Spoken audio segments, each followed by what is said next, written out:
People are very tired. So they thought they needed some, an experienced hand to guide the young man through these rocky waters. The young man, of course, felt, what do I need this old fart for? No way. Anyway, we met a number of times, and finally Eric got comfortable enough with me for us to join up and partner on this thing. And it's interesting because, I mean, we are sort of different generations, and we approach drama in kind of a different way. But as we sort of work together, we found that we really arrive at the same place, even though kind of the methods are a little different of how we get there. And it's. Can you explain what you mean when you say that coming from different generations, you approach drama in different ways? Well, I don't know if that's a generational thing, but I'm very sober. Drunk. There's that, yeah. This is so boring, but I kind of come in everything from a character standpoint of view. It's all about character to me, and I like to let the plot work itself out, given what the characters are going to do. And what I'm interested in the scenes is how, it drives the plot, but I'm most interested in how the characters react to it. And so the stories I do tend to get a little like this, but the character stuff is probably interesting. Eric really works very, very hard on the stories and gets the plot down, and knows that once his plot is good, the character stuff will come naturally to that. So we sort of go like this when we're in the room together, and we'll arrive at that place which both things are serviced, and I think we're really in sort of one voice now, that we rarely disagree on stuff, and it's. I've worked alone for a long time, so it's kind of really cool to have a partner. Yeah, and to blow smoke up his ass for a minute, he brings a depth and maturity of character, of just depth to the drama that I could not do. Me alone, like, is boogeyman,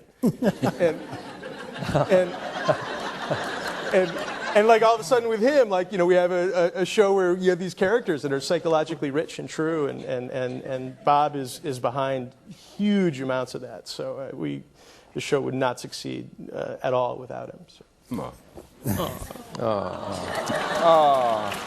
Come on, give him a kiss. You guys can do it. We can. No, yeah. Like that. Let me ask one more question before I open this up. But this is for the writers mostly, which I guess is Eric and John. But Eric, you've been quoted as saying that this show differs from a lot of the other suspense or supernatural shows that you said there, because you don't want to get involved so much in those long, drawn-out stories or the mythology so much as you just, I don't know whether these are accurate quotes, but you want to just focus on scaring people and on the urban folklore and so on, and just scaring people. But I think I speaking for myself and maybe some people out here too, I find the mythology with the kids with their mom and their dad and one of the really compelling parts of the story. So I'm wondering how you just you start to see, even with the last episode that aired last Tuesday, you're starting to see you guys are coming back to that, and I'm wondering, how do you decide when it's time to sort of veer away from what X-Files used to call the Monster of the Week story and come back to the mythology of the show? So it's really for John and Eric. How do you decide when it's time to do that? Or John? Two things. I mean, a lot of painful, hair-pulling discussions and arguments, and when should we and when shouldn't we. But part of it is driven, too, by just the nature of television. You want to save some of your big moments for sweeps. And so you kind of work the season around that. It works actually a very nice 5 or 6 episodes that are non-mythology, and then you can pull the mythology back and again, due to the nature of television, you want to end the season with something astounding. And also going back to what Bob was saying, the mythology is all about character. It's all about what the boys are going through and family, and so that's where we are going to head when we want to do something spectacular. So yeah, we have and surprisingly have stuck to it. We have a mythology plan for season 1. We also have, God willing, a pickup. We have mythology plans for season 2 and season 3, but we have this plan of where the story goes yeah! on the CW. On the CW. When do we get to see this? And so, it was sort of the plan, which is the first first 7 episodes, you wanted to be these self-enclosed stories so you could kind of pick up new viewers, and then you start threading in a little bit more mythology. But I think it's a balance because, I mean, it's my own just, kind of personal taste, which is, I mean, I want a satisfying story every week too, and I mean, Lost is an untouchable show. I mean, it's a brilliant and unbelievable show, but I find the endless mystery, my own taste, frustrating. And if you're going to give ongoing mystery, all right, people who believe, and if you're going to give ongoing mystery, at least give like a rollicking, badass story apart from it that can have a beginning, middle, and end, and you can be satisfied, and the good guys can win, and you can have the experience of being told a story, and then thread in the ongoing mystery. So I think it's keeping a lot of different plates spinning, and it shouldn't be any one thing or another. Do you know where this story ends? I do actually. Yeah. Does anyone else on this panel know where the story ends? Yeah, but if we tell you, we have to kill you. Yeah, yeah. I mean, it's hard because you never know when you're going to get canceled or if you're going to go, 37 years like Gunsmoke or something. Oh God, please. But yeah, The boys are in walk. Sam. Yeah, right.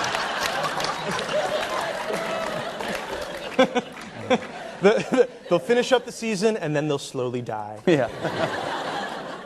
And but yes, we have really a five. If I could somehow find out what the last season was going to be, or a 5-6 year plan, I mean, I sort of know the final battle, as it were, that all shapes up. And but yeah, sort of. We're gonna have to wait. Yeah. Okay. Let's take some questions from the audience. I'm gonna call on 2 people. First question and second question. Please wait for the mic because this event is being taped, so we need to be able to hear you. Okay, there's one all the way in the back over there, and then there's one in a green shirt right down here. We can start down here with the green shirt and then go to the back question. Sorry, I had to take out my gum. Hi. Let me just say, I'm originally from Sacramento, so I wanted to know if there's any significance with their dad, John, being in Sacramento twice, or just random, or spoilery, or... You wrote it, John. Why is he in Sacramento? I don't want to give it away yet. So yes, there is. So there's... I'm not going to tell you either. I want to know. Yeah, why? After. Oh, thanks a lot. Tickets for a Sacramento Yeah, Kings game. But So the answer is that there is, but you're not going to say what it is. Exactly. Okay. And speaking of location, is there any significance to Lawrence, Kansas? That it started in Lawrence, Kansas? I have to get that in. I would say, well, if anyone does In other words, yes.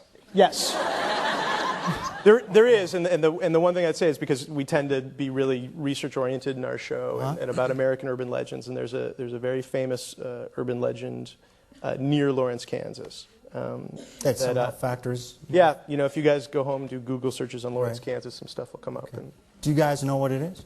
Jared and Jensen? I don't think I've ever told you. Yeah. Gosh. Oh, yeah, of course. I'm deciding when I'm going to tell Kripke what it is. Yeah. Honestly. Okay. In the back all the way? Hi, just want to say I'm from Texas too, so. Woo! Anyway, I had a question for everybody. What urban legend or folklore really does scare you guys? Kim? Nothing scares me. That's true. I direct television. I believe it. And so, if you can live through that, nothing scares you. Really. Good answer. Yeah, well, it's true. What scares you, John? Late scripts. You do. Yeah, you do, Kim. When you call me and say, "Where's the damn script?" That's frightening. Any What about urban? you guys? I've been dealing with them all season, man. All of them. What about those bees? You know, I Bees, have that's what I'm saying. I'll say something. My daddy used to make me watch a show called Shadow Man or something when I was growing up, and it was about a shadow that lived under this kid's bed, and he was sort of, what's that? And anyways, it was his buddy. And he's he here wasn't tonight. very popular in school, and so the Shadow Man started kind of getting all the bullies for him, and then one day he became another kid's Shadow Man and got him. Yeah, it's probably not as scary as